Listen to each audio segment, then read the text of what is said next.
2035 तक कोई भी मुल्क गरीब नहीं रहेगा। बिल गेट्स की पेशगोई, वजूहात भी बता दी।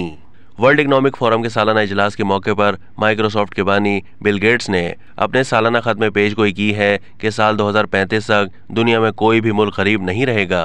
गैर मुल्की मीडिया रिपोर्ट्स के मुताबिक 25 सफ़ात पर मुश्तमिल रिपोर्ट में बिल गेट्स और उनकी साबका अहलिया मेलिंडा गेट्स ने अपनी मुश्तरका तसनीफ में दलील दी कि दुनिया इस वक्त पहले से बेहतर हालत में है। दुनिया के अमीर तरीन शख्स बिल गेट्स ने कहा है कि 2035 तक इस दुनिया में कोई गरीब मुल्क नहीं रहेगा, क्योंकि ये कौमें अपने अमीर हम मनसबों की जायदाद से मुस्तफीद होंगी।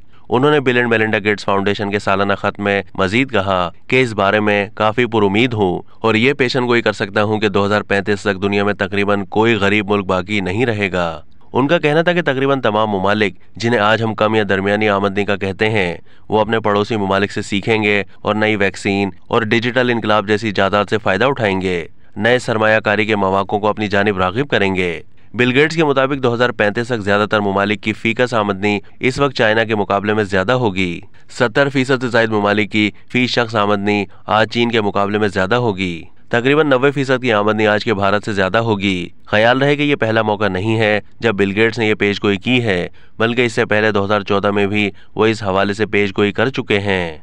अब तक के लिए इतना ही। मजीद मालूमात के लिए डेली जंग के YouTube चैनल को सब्सक्राइब कीजिए।